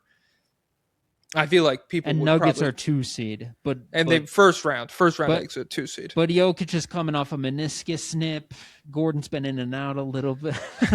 What? Aaron Gordon in and out? Yeah. No, come on, bro. Yeah, it was a rough January. Yeah, no. I think we'll see in a more vocal pro Shea group if they match off again. Gorgie Jang Corner, seeing Chemby lose actually changed my brain chemistry. I am liberated and feel no pain anymore. Shout out to back-to-back NBA champion Dylan Jones. Where does he rank all time? I got him over KD. I didn't realize Dylan Jones was on the Knicks bench. On the Athletic NBA show, last night, said that he's been told by people that Dylan Jones talks coaching with Mike Brown, and Mike Brown is like taking his suggestions about stuff. So crazy little element here, guys. Is Dylan Jones the secret coach from the shadows? I don't know. I do honestly still feel like Dylan Jones is an NBA player, so I hope he doesn't retire and become a coach. But over KD, if he's giving coaching advice, definitely mentally over KD. Mm-hmm. Boston's Mayor Wu. Hello, Wu and Mamdani. I was hoping the series would go to 7 games after game 1. Wow, I was wrong. Do you think the celebrities made an impact to these games? Since they are the Illuminati, they all came together to make sure the Knicks would not lose. Also, did Jeremy Sohan provide insider information about his former team? I wonder if he signed an NDA and broke it. Go Celtics. Celebrities? No. They've been going to Knicks games forever. They've been asked for 50 years. Timothy Kalshime. He lost Aura. Lost or huge. I mean, I can't believe he did. It's shout out to fucking Spike Lee, baby. I Yeah. mean, just cool the whole time. None of this fucking bullshit. Shout out to Spike Lee, man. Yeah, celebrities, no. And then what was the second part? Jeremy Sohan? Did he give insider information? Did he tell him about the Wemby spin? Nah. Yeah. I think Jeremy Sohan was like, he sleeps in this suite in New York. Get the hotel room next to him, and then he sent those people up there. Why Labubu Happen says, hello, Jalen and Rick Brunson. Oh, by the way, did you see Rick Brunson said Patrick Ewing's still the greatest Knick of all time? Oh, I did see that. That's so crazy. Patrick, that rocks, because I know he is just like, people were like, he's just trying to keep Brunson motivated or whatever. Nah. And it's like, even if that's true, it's just so funny that there's like no other like option in franchise history. It's the guy who like the team got better without him moment. Like that's that was fake. One. That was fake. Hey, Bill Simmons Smith. Hey, I don't like make up, common misconceptions. I just repeat them into a microphone, and so don't get mad at me. Guys, my comp for Patrick Ewing, a more defending, less offensive Amari Stoudemire. Okay. I thought he was Embiid before Embiid. That's what people say. I don't know about all that. Okay. He's like, Arvydas Sabonis, Jokic before Jokic, that kind of thing. Well, yeah, if he wasn't a victim of communism destroyed him, They count him, right? In the Victims of Communism Memorial. They count him. Yeah, he's on there. He's in the middle of the Nazis. Yeah, it's crazy. I first want to say that Becky Hammon is still correct, and I am still all in on the kill all small guards philosophy. While Brunson did play out of his mind over the last few games, it still took essentially a perfect storm of a year 11 development from Cat, elite bench play, an all-time role player postseason from OG, and the Spurs shitting and pissing down their collective leg whenever they had the opportunity, amongst several other factors, to win a championship. Do you fellas still believe in the no small guards law, or has this postseason caused a reevaluation? Thanks. Why Labubu have it? We covered that earlier. Yeah. Derek White, disciple. Oh, and by the way, I haven't seen anything. Becky Hammon is probably getting blitzed.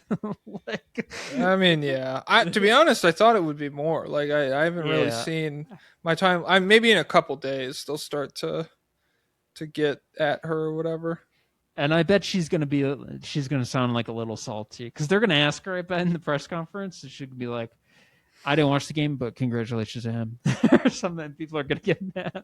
Mm-hmm.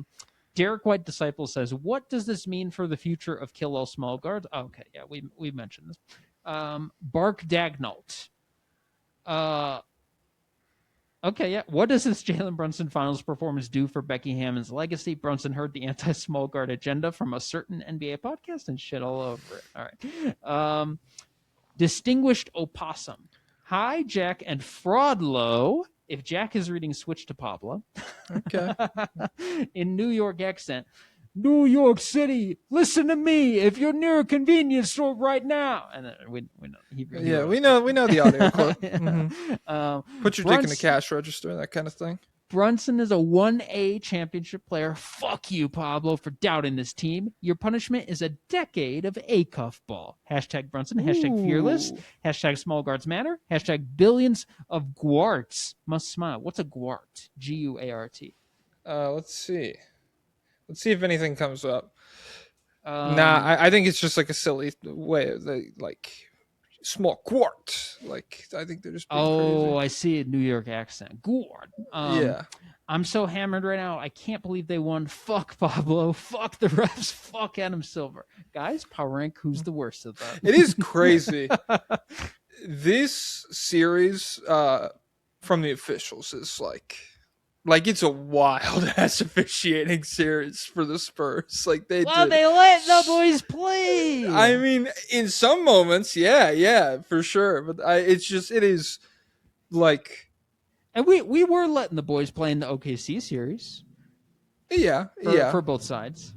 Well, I mean, we talked about it. The Knicks don't necessarily have they couldn't like bring that same physicality, and so it benefited the Spurs. But just a lot of individual instances where, yeah, like we missed it. Sorry, didn't catch that one. Sorry. I wasn't on that side of the court. What do you want from me? Dude, I can't do anything. Whatever. No, sneezed.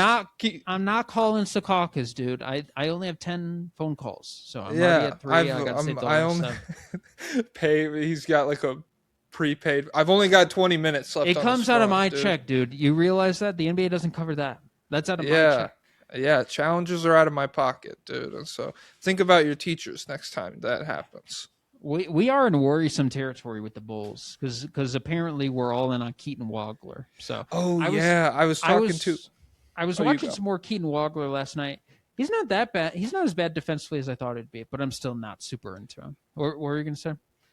Ben Pfeiffer. It would be especially crushing for the Pacers.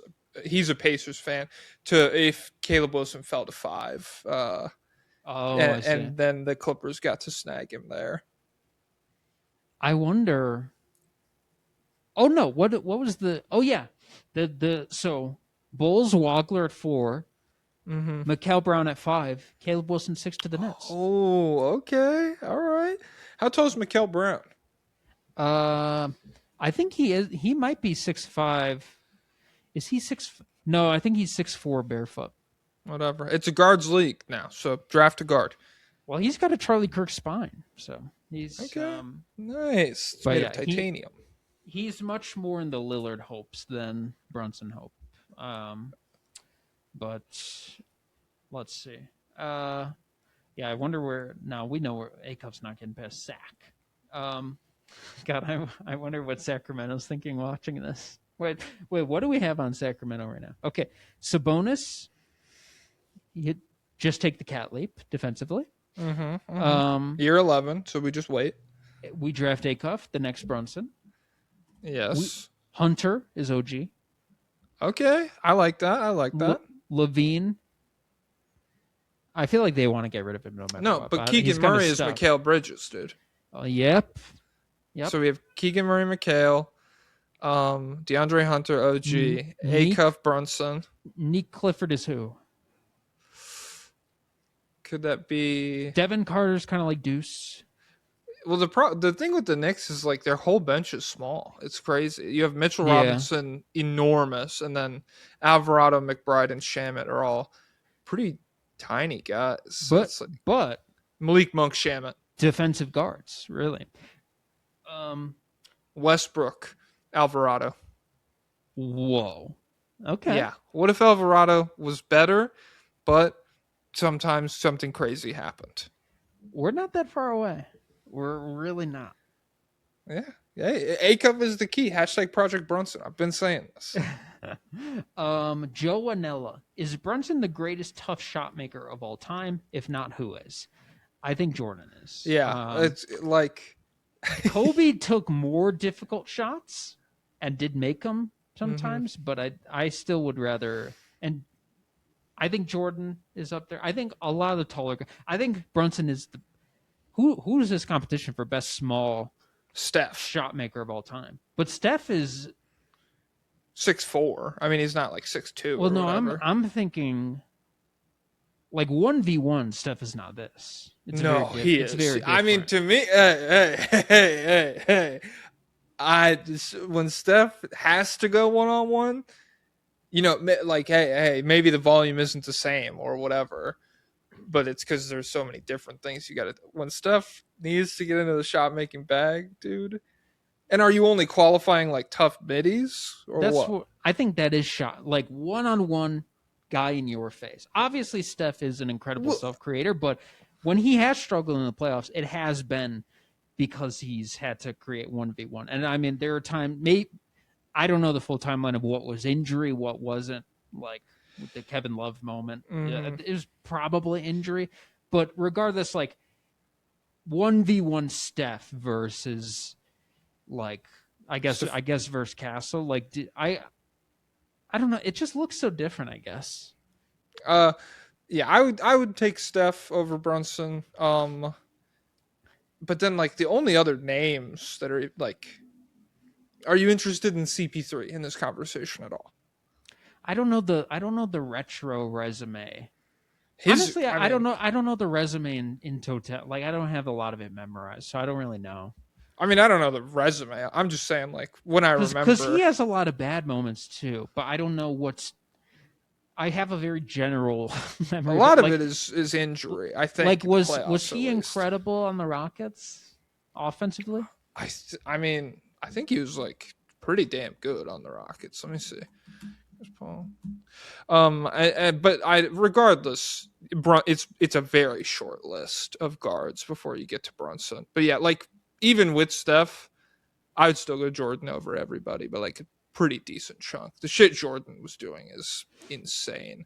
2 seasons in Houston, 17 points, 8 assists, 5 rebounds, 37% from three, 44% from the field. This doesn't really capture any tough shot making at all, but like at his peak, I would have Paul in these conversations. But yeah, Is there anyone else who's like Brunson who's that small and who's doing the mid range guy in your face cooking?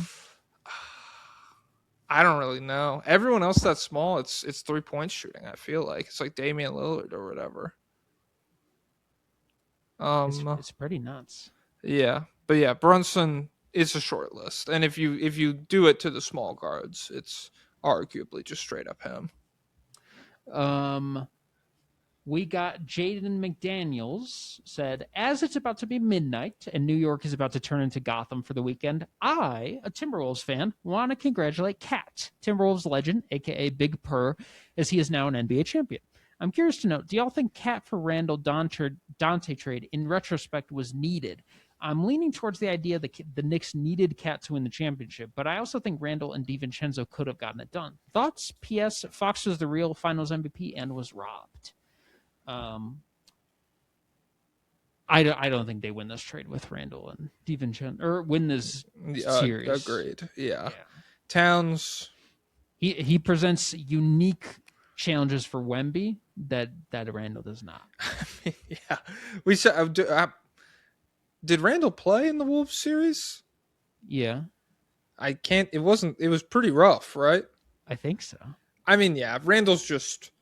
You can argue that they're like similar levels of players individually, but like you said, the problems that kind of player presents at the center position matter a lot more than they do when a guy is strong and like 6'9". I don't know if he's dragging Wemby out the paint, and then I also do think like there's gonna be times down the stretch of these games where he's like, it's actually my turn. We're not going Brunson 7 times in a row. It's actually my turn to take my shot. So Dante would have been sick though. DiVincenzo thrown into this mix would be. I feel bad for him. The Nova Knicks. Well, no, because remember he wanted out apparently. Oh, I don't remember that. This is a thing no one remembers except me. Because everyone's like, poor. Maybe I shifted from the verse where people were honest about disclosure day. I'm going to see. I have like 20 minutes until I need to leave. Oh shit! Okay. Well, that'll put us at like 2 hours. Yeah. What was that? Oh yeah, but yeah, the reports were DiVincenzo was not super happy in New York, and it was like very open to being traded. So I don't know. I don't know if this is a. Did he have? If this is a with FOMO Rick moment. Brunson at one point, Oh, like that they did like exchanged words or something. That sounds familiar. That might be a thing. Okay, so 20 minutes left. Keep that in mind when you're doing requests. If you want to Okay. like switch at some point. Okay, I'll do one more Knicks one. Okay. Uh we'll do Duoprith Truther. Knicks in 5. JC and Penny go Knicks. Specifically for Pablo, does the Knicks turnaround make you believe more in the Bulls? And if the Bulls win, will you celebrate out in public or will there be a watch party at my house? No. Right now the Bulls have nothing that the Knicks have. So and you know what I was thinking though? What? I don't want to win until Jerry Reinsdorf is dead. Because the James Dolan moment it's last night. so disgusting seeing Dolan on stage and celebrate as if The phrase "we did it" coming out of his mouth, God, I had like a physical reaction to that. And Adam Silver's like Jim Dolan, as if they're friends. I know. What a fucking like. Like, we talk about Adam Silver, but I really never see him on video until the finals. I feel like I don't watch any of the shit where he's like chopping it up with Inside the NBA, and so like he gets on camera and I'm like, dude, there is an apparition that they have caught on film at the finals. Like, there is a fucking ghost in here. He's terrifying. And then he's like, ladies and gentlemen, James Dolan. It's like, and then it's this guy who's, hey, coming from a guy with a big teeth, James Dolan, 90% veneers, just dyed dark orange. And he's like, New York, I'm sorry it took so long. And I'm like, fuck you, dude. I can't stand him. The one thing that changed, the reason why this happened is because he got out of the way. He was like, you know what? Fine. Leon Rose, do whatever you want. Fine. I guess I'm so stupid. I guess everything I touch turns to garbage. Fine. I won't do anything. And then it turns out to be true. What? Everybody I banned from Madison Square Garden with my police state they're right and I'm wrong. That's what you're saying? And then he invited the entire evil Justice League to that one game that they lost. Like, for that to be the game they lose is like, it's perfect. I just like that. Did you see Trump's tweet? No, what did he say? I assume this was on Truth Social, not on. Yeah, come on. Yeah, dude. his truth. He said, like, blah blah blah. A new superstar's born. Jalen Brunson. He listed a bunch of guys, and then he's like, and a patriot, Mitchell Robinson. So many aspects of this Knicks team. Like, the players deserved it, most of them.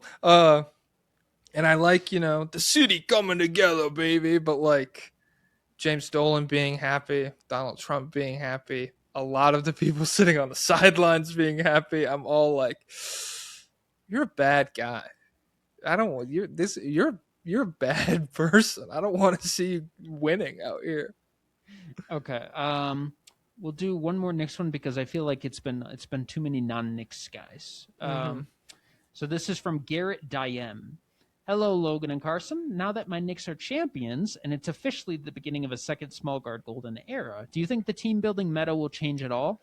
It seems like playoff defenses would rather die than let the opposing star put up regular season volume. So will that affect things? Also, now that Wemby is officially the NBA's public villain and the Spurs do seem to need something, would you be open to the idea of a Giannis trade, even if it might not seem possible assets-wise at the moment? Finally, Jack, it was very funny hearing Theo say the Nuggets should trade Jokic on the Stay Hot Patreon. Is that real? I don't. I don't. He's muted, guys. They're coming to get him for saying trade Jokic. I do vaguely remember that, but like, yeah, I just blacked out when he was like, "Should they give up?" Yeah, and it's like, no, probably not. I mean, what would that be for? Harper? Would you call up the Spurs? Would you be interested in Jokic for Harper? I heard your front court could use a little offensive help. I heard you guys are a little unsteady in the big moments. Well, I got a big steady guy for you. Dude, imagine Jokic coming off the bench in the Wemby bench minutes. Dude, Jokic in the Cornet role. Come on, man. Whoa! Yeah, no, that was funny. Team building changing. I think it'll just embolden more teams to be maybe comfortable with different like perceived flaws. There's no longer like there's more teams that can say we have a shot, like lying to themselves than maybe previous years. I think the Knicks approach is like, what if we got good guys everywhere? Yeah, they're not good at everything, but we just got good guys everywhere. No useless players. No useless players, guys who are good at what? So let's see. Who's how many things do you need to be good at? I think so. This is I've been thinking about this. If you're a bench player, one really really like transitive skill that really helps the possession battle you can play in the postseason. Alvarado is a good speedy dribbler. Yes, good speedy dribbler, very steady ball handler, and I guess I should supplement that. Positive defender is also really nice in this context. Shamet, positive defender. McBride, positive defender. Mitchell Robinson, positive defender. All of those guys. But then Shamet and McBride, pretty nuclear 3-point shooting for a bench guy. Like both of those guys can heat up, give you 20 points sometimes. Mitchell Robinson, one of the best offensive rebounders in the league and a positive defender. So you're speaking sheets to me right now. All of the as starters, I feel like you have to be good at like a lot of things. So like, Hart is obviously the worst starter. He's good at offensive rebounding. He's a plus defender. He's a plus passer. And a great transition player. Yeah. And then he can make shots at times. He can have made him last those night. Games are possible for him. How many things is Bridges good at? Bridges is good at defense. Bridges is good at shooting. And he's good at 3-point shooting and mid-range shooting. So yeah, they have guys who are good at multiple things. And I mean, even if Cat sucks defensively a lot of the time, great 3-point shooter, can attack off the bounce, and can present problems with his freaking size and mobility. And a great for some rebounder guys, too. He's a very good rebounder. So, and when you stack guys who are good at stuff. When you contrast it like the Thunder, everyone's a very high level defender. Yeah, but then you still have relatively useless guys getting minutes once towards the end of that series, offensively at least. Like Caruso's not useless; he can make his threes. Hartenstein's not useless, good rebounder. Chet in the Spurs series, you could argue to me was useless. Like had a lot of his like impact traits completely nerfed. Nuggets, Christian Brown, useless on offense. So I mean, I don't know, just stuff like that. I think you have to be, if you're a bench guy, you have to have one or two really reliable skills, and then if you're a starter, you just have to be good at like 70% of basketball. Okay, let's try and wade through some of these Spurs ones. David, first-time lobbyist, long-time listener, but now that the Spurs have officially lost, do they trade up to start Project Brunson and draft Darius Acuff? Could be the only. Yeah, answer. no, it's a copycat league. I'll try. I can only see the beginning of a lot of these questions, so I'm seeing like from Caleb Wilson, believer. De'Aaron Fox, you are a bad person. How much of the blame lies with Mitch Johnson? And the Rockets Liberation Army. Obviously, Fox is out, but what players are salvageable for their next championship run? Wemby, Castle, Harper, Champagny. I like, Wemby, Castle, Harper, Champagny, Vassell. We're cool. Keldon Johnson, don't care. Cornette, don't care. And really, that's the whole team. They only played like 8 guys. Yeah. We need more guys who can do. Oh, Carter Bryant, he can stick around. Yeah, he's young. What did I see? Who did I see? I saw someone with a crazy Carter Bryant trade proposal. I don't know. I don't think I saw that one. I forget what it was. Ren Pem, the Ayatollah, have placed a sufficient bounty against De'Aaron Fox for crimes against basketball. Mao Zedong put Fox behind bars. Okay. Yeah. After watching the series, what is your ideal contract for Castle if you are a Spurs fan? Also, had to watch Game 5 and pretend to be a Knicks fan for free drinks, and it was painful. Hashtag WembyFC out. I think you want to hope you're at the SR number of 32, but 32 feels fair. 35, I think you can work with, but 32 would be ideal. Noyad says, hello, two people, and congrats all the Knicks fans out there for winning. Saying this part hurts because I hate Knicks fans, aka the second worst NBA fan base in the league, but I will respect them for their title. My question is for y'all, can we blame the Spurs less completely on Fox and bad coaching from Mitch to save Wemby legacy, or will this forever be a stain Jordan fans use to say he's better? Yes, you can, and so here's the thing. LeBron fans have already paved the way to debunk the Nothing 6-0 is irredeemable anymore. No. I mean, if we did have this, if Wemby went like 10-0, that's untouchable. But now we just have to go the LeBron route. Yeah. Where it's like, oh, what was Jordan doing at 22? Freaking cocaine and yeah. with himself. Okay. Maybe. I mean, yeah. Is that just jacking off, or is there like a? No, it's not important. Never mind. Yeah. And gambling. Gambling. I mean, yeah, really. Well, Wemby's addicted to aura gambling. That's the problem. Yeah. I'd rather they just lose all money. are. Him and Castle. And it's funny because like after blowing the 29-point lead, say whatever. Nobody cares. Like you could say like, I'm going to kill Jalen Brunson's entire family after we come back and win the finals, and literally everyone would be like, dude, just tip ball. You guys are going to get fucking stomped. Michi Gring said, can I get some condolences? I'm a Kings fan and a Wemby fan. No. Yeah, to make better decisions, man. Come on. Okay. Okay, we're scatting. Skeet up up up. Do the Spurs win the series if Pop is coaching? JaVale McGee Truther. I don't know. I'll say no. I'll give the Knicks enough wiggle room, I don't think Pop takes it from losing in 5 to winning in 7 or whatever, but it wouldn't have been so horrendous, so hideous. Okay.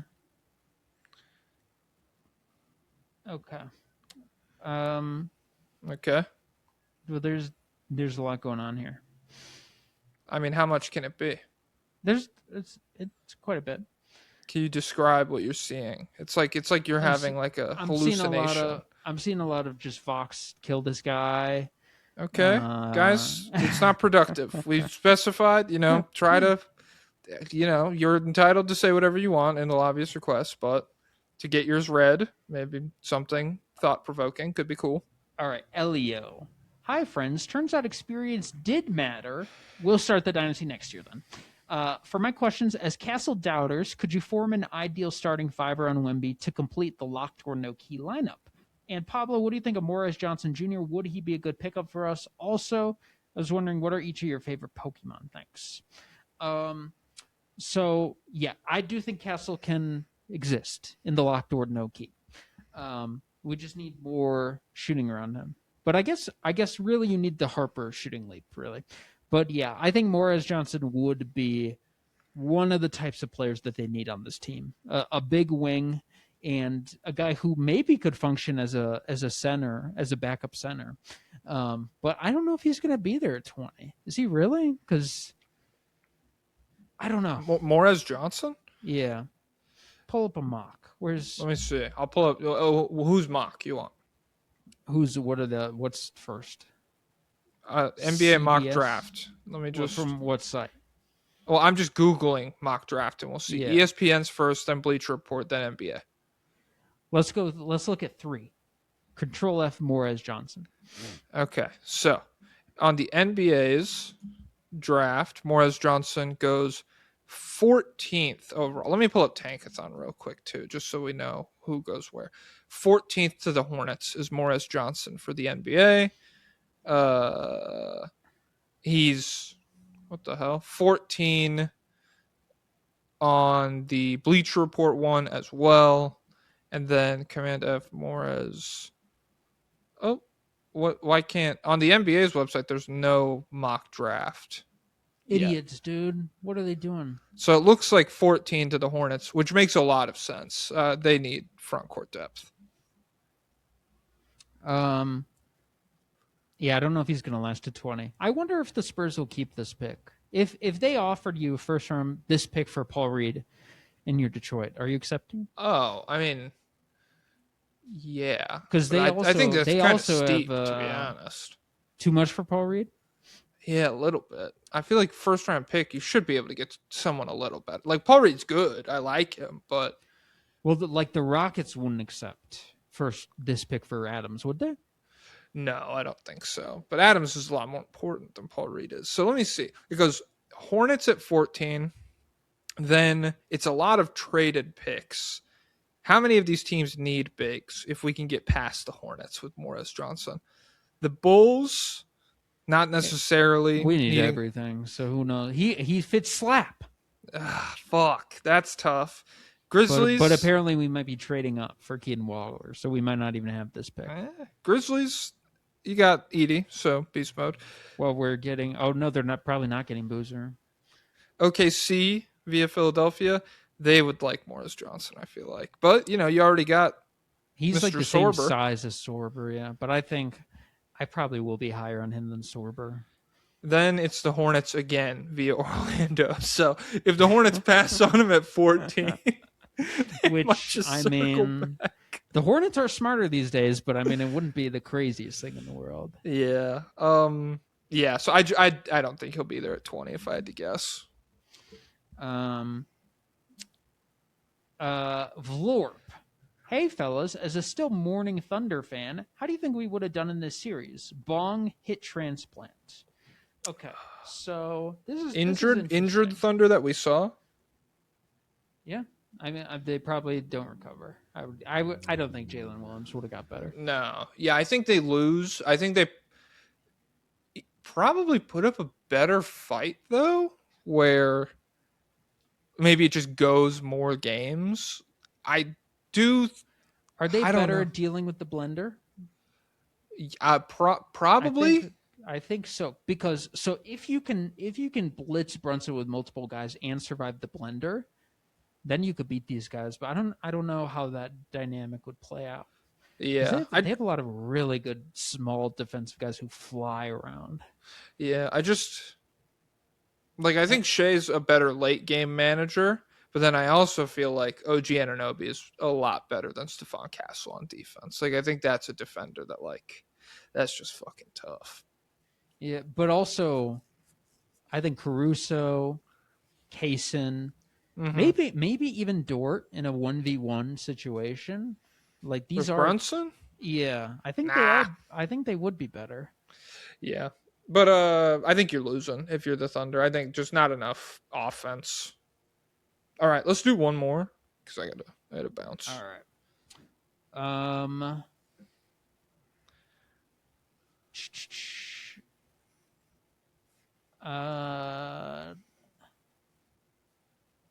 Holy shit. Come on.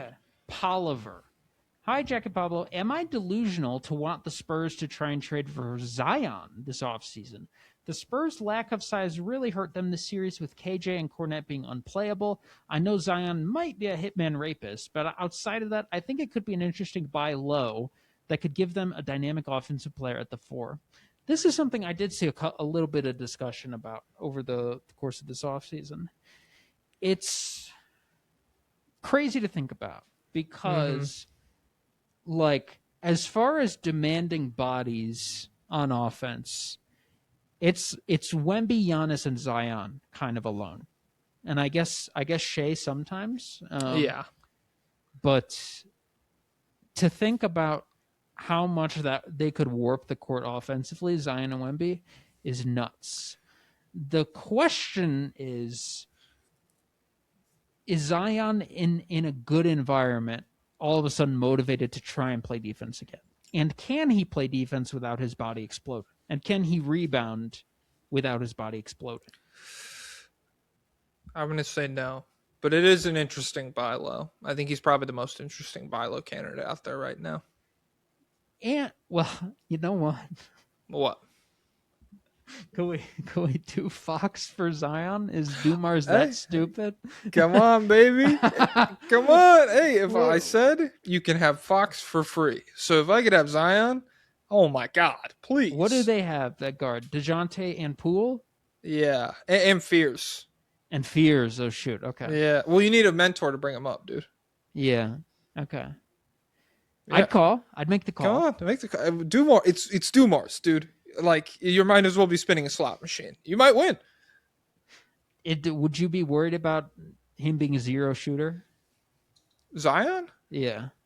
I mean, maybe, but like, I feel like when there's a guy that athletic who can get to the rim and stuff, there's like other things you can do with him defensively or on offense to make the defense react, I guess.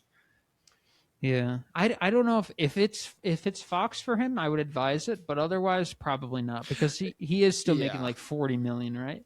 So you have to give up a lot of guys. Maybe you give up every other guy on the team that didn't play. Maybe that equals 40 Give million. up Biyombo, baby. Biyombo, Plumlee, Olynyk, Lindy Watt, I don't know. All right. Yeah. I have to go. It's my movie soon. I have to go get disclosed on. Dude. I'm ready. I hope it's as bad as you say, I guess. We'll see. We'll see. Guys, if he doesn't think it's terrible, I've officially switched verses. Okay. All right. David Robinson, take it away. Basketball is an endurance race.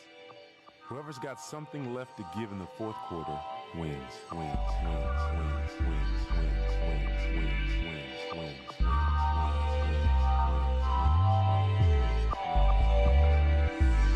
Up tempo means I'm going to run you into the ground.